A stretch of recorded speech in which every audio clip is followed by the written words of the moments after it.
Welcome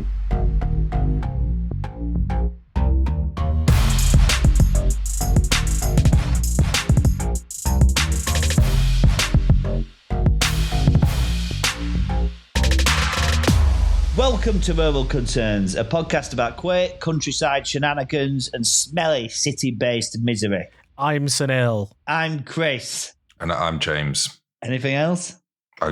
I'm producer James. Let's kick it. Chris writes these scripts.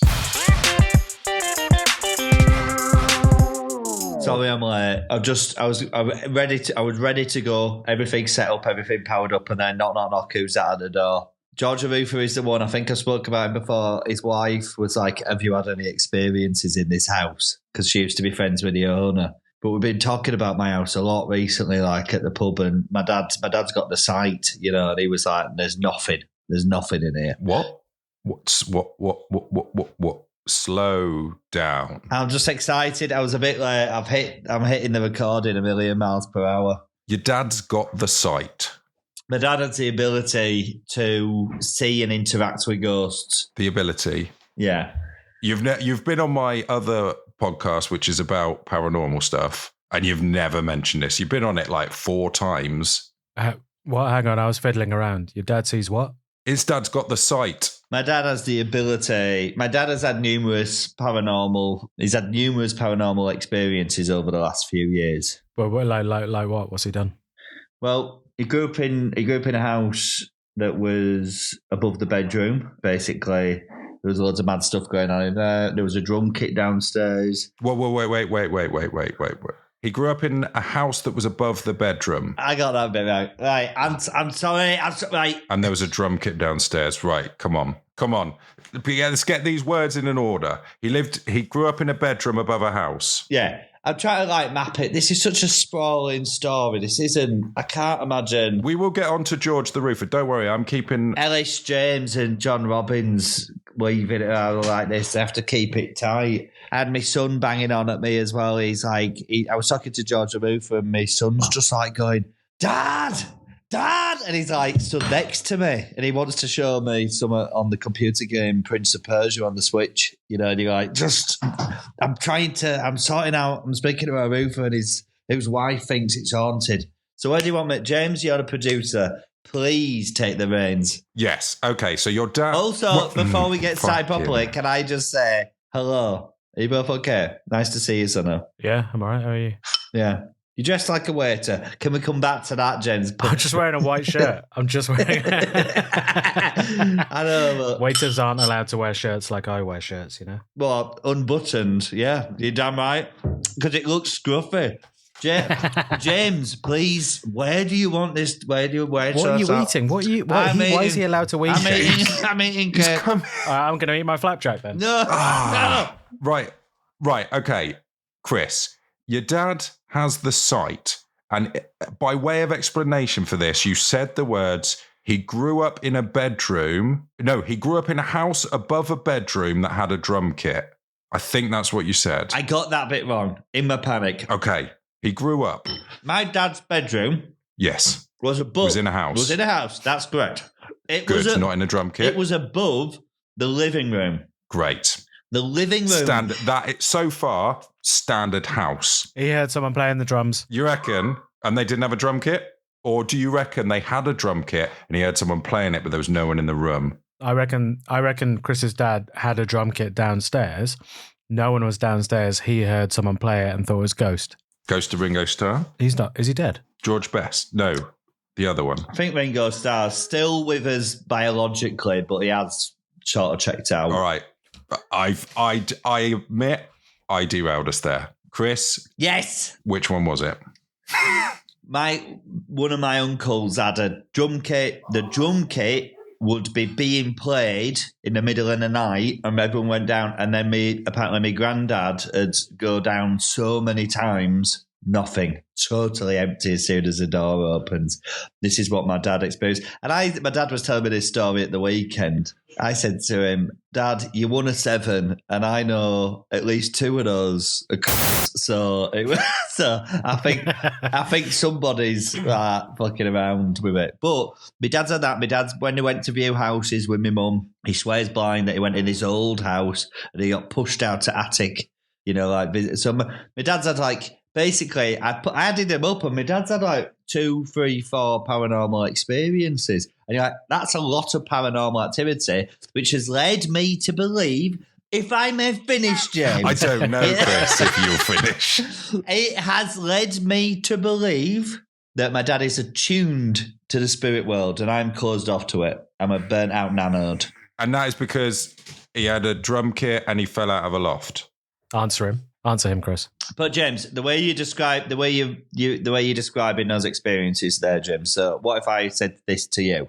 Oh, what are you doing there? Oh, me? I'm taking these things that I don't know what's inside them, and I'm removing the shiny paper that has been used to seal it with a cellophane thing. And we'll be drinking a mixture of cinnamon and stuff and egg. And you're that sounds you've reduced it to its component parts, so it sounds quite boring, doesn't it? But you know what I've just described there, James? Christmas! Quality Street. That's Christmas. I just described Christmas, but you made it sound boring because you reduced it to its parts. What? Hang on, what's the egg for? Eggnog, isn't it? But I was realised, apart from egg, I don't know what's in it. Yeah. But I think the point still holds. Yeah, all right. Who's flushing the toilet? That's a kid. Or a ghost. Maybe it's a ghost, Maybe Chris. It's a ghost. Yeah, this isn't even the most chaotic start to an episode that we've ever had, is it? This is quite a chaotic one. I don't know why. I can't tell you. A lot of noises. What are you eating? Eat a cake. What sort of cake? My wife's birthday cake. Why are you eating it with a spoon? Little fork. How small? Sport? Let's see it. It's just a normal fork. Happy birthday to your wife. Yeah, big shout out. Birthday wife. We've got, just a full discretion, me and Sunil have pushed the recording. Well, Sunil, not me. Sunil has demanded that this recording happens earlier than normal because he's got dinner plans or something at 9 o'clock at night. A hard out. Well, they were at 8, but I've pushed it. What are you doing? Dinner plans, don't worry about that. I went for a big dinner the other night at somewhere you might have heard of. Go on then. Borough Market. Oh, field mushrooms. No, I went... Big mushrooms, manchego cheese. No, I went to Hawksmoor. Heard of it? Yeah. It's probably the first steak I've had in, I'm going to say, a decade. Wow. Why? Well, I just I'm not into them that much. I don't understand the fascination with steaks. They're all right. If you're eating them in bloody Harvester, yeah, when they've all come well done and stuff, if you're getting the real deal, you're having it blue. I'm not having that more than once a year. That was too much. The person I was there, one of the people there had to vomit after the main to make space for his dessert. You went with Caligula. Mr. Caligula to me. Yeah, he does casting at Netflix now. So is it dinner that you're going for tonight? Yeah. Don't worry about me. I'm out here being busy in London. The idea of going out at 9 feels insane to me. Well, that's the thing. In this city, you can eat at all hours as long as it's before 10 p.m. Yeah, London, 24-hour city, as long as you don't want to do anything after 11 p.m. Not even Macca's. Whoa, I know. There's a couple of 24-hour Macca's, but you don't really want to go there. Speak for yourself. What, Brixton Macca's? Come on. It's London is a 24-hour city unless you want to go to Oxford Street, 24-hour, really late McDonald's, Egg Club, King's Cross. That's it. Our usual haunts. When we were Egg Club. I think the closest I got to Egg Club is I ended up outside it once and I was too scared to go in. I did go once, actually. I did. Horrible night. Yeah. And this was before Uber as well, so you couldn't really get home. I went with my friend, good lad, and his brother, Piled. So the brother was having a great time, and I think me and my friend were a bit like... It's a nasty experience trying to do it on alcohol alone. It's going to be very expensive and you're going to be so stressed that you can't really get drunk and therefore can't dance. I had a night this week where I just did alcohol-free beer. It just feels amazing. Amazing. What, not being drunk? Mm-hmm. Yeah, it is nice. Right. So back to George the Roofer, Chris's new friend. Yeah, 30 minutes ago. Yeah, good to go back to it before the credits roll. Can I just weigh in with my conspiracy theory? Read George the Roofer's wife saying that your house is haunted. This is a pre-alibi for any drafts that George the Roofer might end up leaving. She'll say that cold spot is not because of bad insulation from George the Roofer. It's ghosts. So this guy is bringing... So it's coming to the jobs with his wife. His wife's like, I like his wife. But she told me that her dad... Like, she used to be friends with one of the previous owners. There's some deep lore here for the podcast completists. So she was saying, the wife of George the Roofer, the experience is that her dad is a painter and decorator who was painting in here. Okay, what's that? What are you tapping me on the shoulder for? I'm busy. I'm painting your house. Turn around. There's no one there. So that's one. Second one, drum kit. Third one, fell out the loft. No. Drum kit was my mum and dad. We're talking about the George the Roofer's wife's experience in my actual house where I actually live. Have you ever had that? No. A tap on the shoulder? Not yet. Have you ever had that, Sunil? No, but I do sense things out of the corner of my eyes. Have you got the sight? No, I think it's like flies, stuff like that. So you got... Yeah, so now you just describe peripheral vision. Yeah, I mean, I think that's what people are describing when they say they've got the sight. Yeah, oh my God, sometimes I'm here and I can just see in the extreme left of my eyesight the number 29 coming. The ghost of the number 29. George the Roofer's wife said, so she stayed in my house when it was a previous owner as a guest. A friend had it or something like that. She had 2 kids next door. Heard them running around, silly a cock. She's like, oh God, get those kids to bed. She goes in, steps over baby rail monitor, baby gate thing. God. Oh, we're in the kids' bedroom. Where's all this running around going on? There is no running around. The kids are fast asleep. Wow. Fast asleep. Yeah. They haven't moved. Yeah. Are you sure they haven't moved? They're just playing games. They haven't moved. They're fast asleep. And they go, me. So that happened. So with the ghosts situation. So what do you think of that?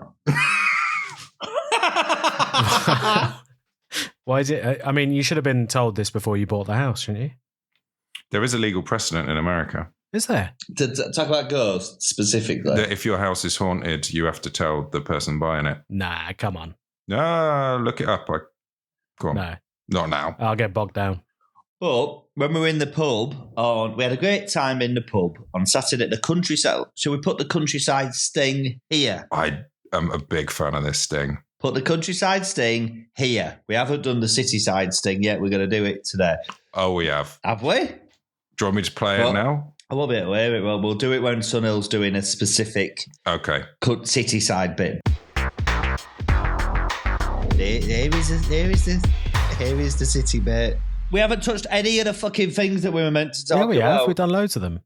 Didn't realise you can just go on the Travis Perkins website, add a ton of gravel to your basket, and then it'll say, where do you want it delivered? And they'll drop it off there. That could ruin someone's day. Please tip out onto this pot. If man screaming is saying, what's that bastard done now? That's just me. And I think it's funny. So just keep pouring it. Pour it on top of the Renault. Guess how much a ton of hardcore is, which is just basically builder's rubble, isn't it? What does this mean? What is she having done with it? What do you use it for? Well, it's being done to prop up, to fill in underneath the patio, which is sinking slightly. Guess how much a ton of building sand is? You can get that delivered to your mate. Is this London prices or countryside prices, I suppose? It's countryside prices. Is it more than a pint of Guinness? Yeah, a little bit more. In London? I'm going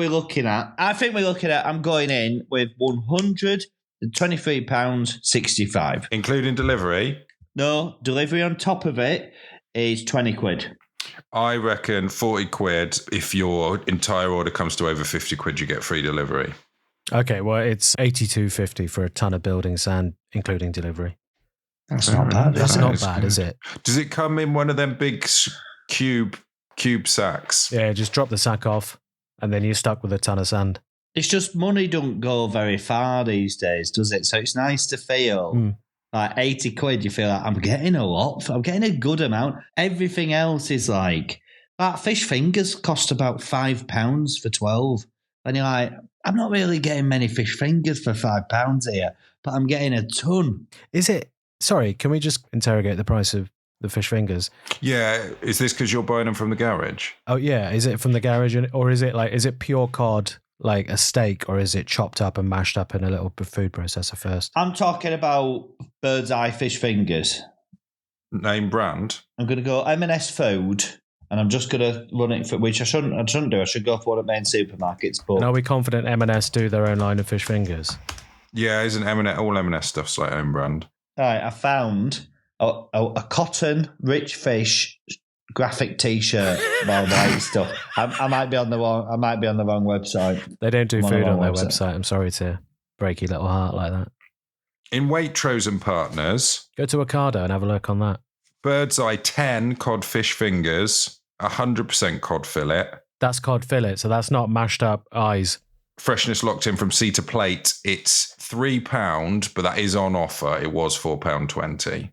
That's really interesting, actually. I didn't realise. Yeah. And sometimes, because where I live as well, like if we need bits and pieces, we would be going into basically like mini Metro Co-op type fucking Tesco Express shop, and the prices in them are, oh, do you live rurally? Is it? We'll put a fucking quid on just because you're a stupid bastard. There is the countryside bit. Right, we're in the pub. I was in the pub, the countryside pub, with my wife for her birthday. So we took a village. It's not a big pub, but so we just like paid for a DJ, went in. It's like us, Nicola's friends, but also like, like the people from the village are in drinking. Okay, yeah. How was the birthday party? It was great, I'd been away. I'd been in London at the Soho Theatre. I had a great time. So I'd missed all of the pre-planning bit, I just sort of basically showed up. The day was hectic. Yeah, so when I got there, people had started showing up, like friends, some of our friends from Manchester, because cousin came over from Ireland. Like, it was good. So I was just like straight into this pub night. And it was good fun, like there were different groups and stuff. It sort of felt like I hate having birthday parties. It wasn't my birthday party, but where you're sort of hosting, and it felt a bit like my wedding when there's basically loads of people there that you love and want to spend time with and are so appreciative of them coming to your heart, coming to your thing. So you talk to them all for 30 seconds and let down every single one of them. Yeah. So it's like until you churn a few out and then it largely goes a bit quiet. It's quite intense. Your social battery's on blaring at full volume. I thought we should talk about local pubs. Yeah, I've got a good local pub. Yeah, this is what I want to talk about. We have been, right, so we've got these two pubs, but we haven't. We've actually only got one, but there used to be two pubs in the village, but one of them shut down. And is now in the process of being reopened by community group who are like trying. And the pub that's been left, I really like it. It doesn't do food, and we really need food for the walking community, for the businesses that are attached to that, because otherwise it really is the reason of people staying with us, as in the village, or going on to the next village and stuff. So it's quite a tangible thing for people's lives. So that's really good. And they've been trying to get it open for a couple of years, and it looks like they're turning a corner on it, and it should be in October. But I've now become I've never been like a pub regular type guy, and I'm not really now, but like once a week or so, depending on if I'm away or not, me and Nicola and the boy will go into the local pub with like a couple of families from over the road and stuff, and it's really nice. And the pub is very much for the locals in that it's people that have lived there and their families have lived there forever. But they're sort of not taking us in per se, but they're just nice to us. And I think I get the impression, because the landlady said our house has been on the street just sort of rotting for a few years, like that. And the murder house. The murder, no one's been in it. It's been getting gradually shonky. So to have a young family in and stuff, it sort of changes the atmosphere of it and stuff. And you're like, that's really nice. Sunil, do you have a murder house on your street? There's a house where it's the windows are covered with newspapers. That's my house. Oh, you live in the murder house. Oh. No, we don't have a murder house. Wouldn't happen on my street. On a street I lived in Manchester, had a murder house, and that also had a tree coming out the chimney. Oh, I like that. Well impressive. Someone grew that? Not on purpose. Well, you could cut it down, but they didn't want to do that. I think it's because it was the murder house. Oh, it was abandoned. I guess so. That's quite a fun little thing to have growing in your house, though, isn't it? An actual tree, yeah. I love saying in London, because London's, like in rest of the country, you have a good area and a bad area, but they're like sort of away from each other. London those areas live almost on top of each other. You've got you're in some sort of like industrialised crack den, you turn a right and it's like, who's this? This is the owner of EMI Records or whatever. And also in London, they take like normal housing spaces, like a terraced house. They'll take a terraced house that should just be a terraced house, that'd be a 2 up, 2 down or something. They would take it, they will level it and spend a fortune preserving the houses on either side and build like $1 million mansion built into with a space where that terraced house was. So you see cool stuff like that in London. But I do love every now and again in London, you got these areas that have been totally gentrified. And my mate was looking in Walthamstow, and it's like, for like an house smaller than mine, I think you're looking at north of $1 million. Like bonkers money. Absolutely bonkers money. But like every now and again you see, like an old house in London that's like got single pane glass and it's crumbling, and you're like, who owns that? Where are we on to now? Well, had you finished with the pub? You were saying that the landlady is very nice to you, but I fear there's a sting in that tail, Chris. Is everyone happy that you're in their local pub? Are you making friends? Are you shouting that you're making friends to people? There's farmers and stuff like that. Like we've talked about farmers a lot. A very different breed of man and person. I'm trying to like gender correct, right, as if every single one of them haven't been just some bloke with a mullet. But they're very different, but they are nice, and I have talked to them and stuff like that. But it's just one of those places which I've never had before, living in cities. A big section of this village have lived here for generations. They've lived here all their lives, and their families have lived here all their lives, back through the ages. And I see this with like old groups of friends a lot. I don't know, they just might not. You have to really force your way into conversations with them. They don't really say hello and stuff like that. And I don't think it's negative, because when you sort of address them and talk to them, they're lovely. I just think it's like, if you're like raised with your family and your cousins and everyone you've ever known and stuff, you don't actively necessarily seek people out in the same way where the people who've come into the village, we've all, like my father-in-law calls them blow-ins, which I really like.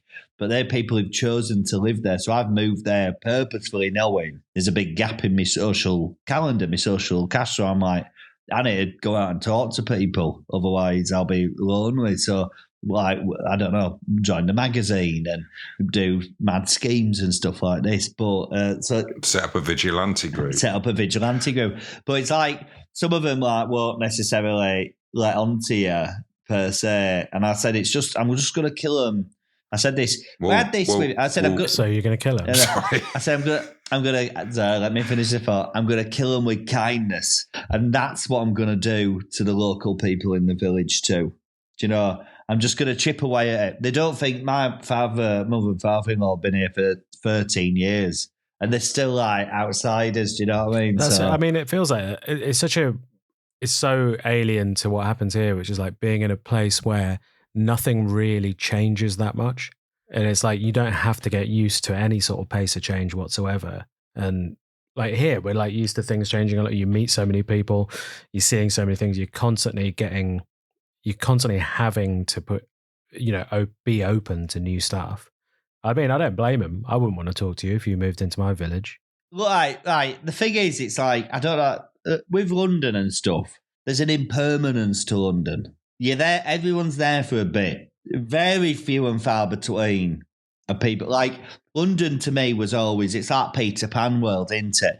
It's a town built around the whims and desires and dreams of 20-somethings. And then not everybody, because sometimes some people, like people that live in Walthamstow, they're like, I'm going to live in London forever. But you either make a ton of money and you can afford to live a good life in London, or like the majority of people, you live there for 10 years, you hit 30 to 33 and you're like, all my friends at home who went to school with own 5-bedroom houses, I'm living in a bed sit in King's Cross. I need to go. Yeah. I need to get out of here. Yeah. So that's it. So that's what I've been doing. The countryside pub. I'm getting in. I'm drinking pints. I'm having. Do you know what I mean? Shouting loudly, saying I don't like that guy. Do you know what I mean? It's like, it's good. Do they have any games in the pub, like darts, pool, shove halfpenny? What is shove halfpenny? It's like a table with a bit of chalk sprinkled on it, and then you get a coin. You put it on the edge of the table and you shove it with the palm of your hand. It's like a sort of codified version of, you remember table football, coin football that you used to play at school? Yeah. Sort of a bit like that, but it's like a proper game. Sounds like it's a codification of table football, but yeah, it's... Should we cut out the bit where I said that? Yeah. Yeah, I think if someone gets to use the word codified, I'd like it to be me. Okay. You can have it. We can do it. Yeah, that sounds good. They've got a pool table. They've got a jukebox, which intermittently comes on. You know, like with the loudest. The thing is, it would be a place where I definitely felt this when I first moved in, but you sort of go in and everyone looks at you. Do you know what I mean? So you don't. It's not necessarily where the walkers frequent. You'd have these two pubs, and one of them was very much focused to outside business and catering for, whereas this one is sort of like for local. So it just feels sort of nice to be sort of, I'm not really, but sort of in that group. But I assume the locals pub is cheaper beers, right? Oh, yeah, it's cheap. Yeah. What are we talking? Yeah, what are we talking? £4 for a Guinness. Yeah, that's all right. That's medium, isn't it? It's not too, but I think I went to London this week at a pint and it was £7.45. I don't really drink in pubs anymore, but yeah, it's obscene. Yeah. Though you preload, don't you? Preload on. Yeah, neck a few at home and then head out. Litre of Buckfast at home. Screaming at a post box at 11 p.m. That's just tonight. After dinner drinks, isn't it? I think that gives us, James, I'm not stepping on toes. I think that gives us, we haven't got long, we have to sort of to put Sunil into what's been going on in the city. I have always wanted to ask you this next thing, and it is, do you have, I assume you will have the room once you do the place up, you'll be getting some sort of chest freezer, won't you? Yes. Yeah, we will. Apparently, my brother-in-law's moved into a new cottage, into a flat, and he's been away working for a month, and he's ordered a giant chest freezer to batch cook meals. It's too big for the door. It won't go through his cottage. So it's been sat in the courtyard for an entire month since he's moved house. And he's not been there because he moved house and then he's gone to work building up and putting down a festival in Cumbria. So it's just been sitting there. But brand new though. Yeah, brand new. New. Well, brand new chest freezer going, and if you can give the address out. Well, we got a fridge freezer. Replace it with a ton of gravel. Yeah, we got a fridge freezer when we moved house. It's opened immediately. Nicola took the big drawer out of the freezer and smashed it. So it's got a big, one of those plastic tears in it that's just getting worse and worse every time you take it out. And I looked at replacing it because I was like, it's £67. £67 to be made whole. I broke a freezer drawer in the in-laws' house and replaced it. Well, I've managed to find a 35 quid one, but you can tell it doesn't. It's not right. You can tell that is worse as well. Adding the consideration of it being a family member, as in not your discomfort. It's you've done that. You've gone cheap on it as well. It's took you. They didn't need another reason to hate you. No, they don't listen to podcasts though, which is good. I haven't bought an appliance for a long time, but it's very interesting to hear about. Well, if you're gonna buy, you've got your eyes on buying a flat, it's gonna come for you, and I think you'll enjoy it. I think that'll be you're doing. He's got the Witch subscription. Of course, he is.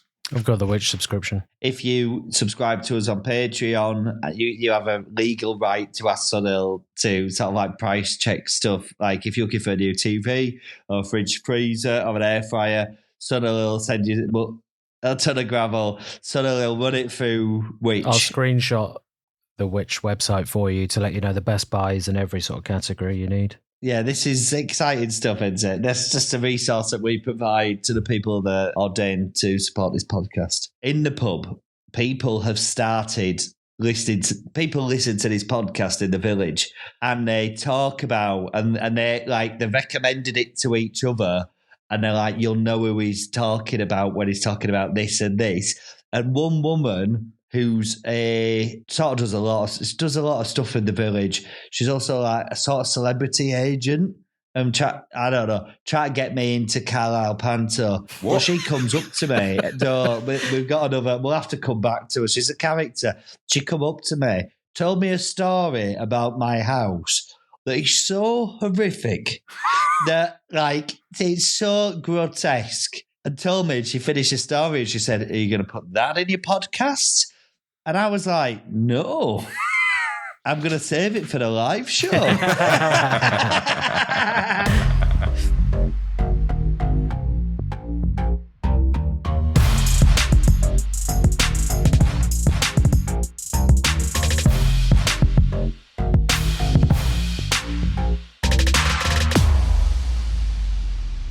Thanks for listening to Rural Concerns. Do you have a rural concern? Perhaps you want to know why a passerby goes, "Good morning," or maybe you're anxious about the coming harvest. Well, whatever your concern, query, or comment, you can fire it over to Christopher@alovelytime.co.uk and we will discuss it in detail. We'll discuss it in detail. We might slag you off. But what about the people that want to support the podcast, Chris? What on earth can they do? They can do a few things. First off, if you enjoy this podcast and you agree that it is, in fact, educational, please support us on Patreon. For less than $5, you'll get regular bonus episodes and access to the Creamery, our Discord chat server. What's going on in there? Right now, they're just talking about like butter, coffee, and body horror science fiction films. It's like a good time. I enjoy it. Good chat about Superman 3 as well. Yeah, big chat about Superman 3. We're having a good time. Yeah. You can also leave us a review, which is optional if you are a bastard, on Spotify or Apple Podcasts. You've got to read it before you say it because Chris has just put some stuff to trip you up in. You know that. Yeah. Here's one of the ones from Apple. Oddly Moorish, with an Morish. 3 gracefully aging chaps having an existential chat while sat at the digital hillside that is Zoom. It's like an episode of Last of the Summer Wine, but Compo lives in an ex-dog bordello, is a green top milk truther, and gets together with Cleggy and Foggy to compare internet speed tests, play highly evocative choose-your-own-adventure games, and plot sweet vengeance against the local bad lad, all whilst gently prodding UK defamation law. That is really well written and accurate. That's very accurate. I like that. That is the level we expect. But you can just put good podcast, 5 stars. And it does have to be 5 stars. That's the only other thing to make clear. If it's not 5 stars, some lads from 4chan will send a Photoshop picture of you shaking hands with Hitler to everyone in your address book. And you'll both be smoking a couple of doobs. Our music is by Sam O'Leary and the art is by Poppy Hillstead. Rural Concerns is produced by Egg Mountain for A Lovely Time Productions. And here's an extract of a book I'm reading. This book is called The Concise 48 Laws of Power. Law number 24. Law 24. Play the perfect courtier. The perfect courtier thrives in a world where everything revolves around power and political dexterity. He has mastered the art of indirection. He flatters, yields to superiors, and asserts power over others in the most oblique and graceful manner. Learn and apply the laws of courtiership, and there will be no limit to how far you can rise in the court. That was great, Sunil. Really well read. I love that. I think I lived that life as well because I bought somebody a chocolate orange. Do you know what I mean? I get it. Yeah, I get it. yeah, That's yeah, my yeah. life. Right. Thanks for listening. Cheers.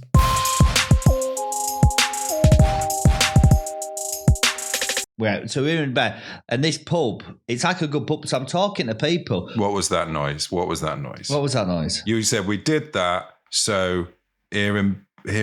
Sorry, I'm not trying to be rude, but just from a production point of view, I don't know what that noise was. Some of these words are going to be sort of different words that don't exist. But you get the intention. Do you know what I mean? I could just speak in vowels, and you could communicate like.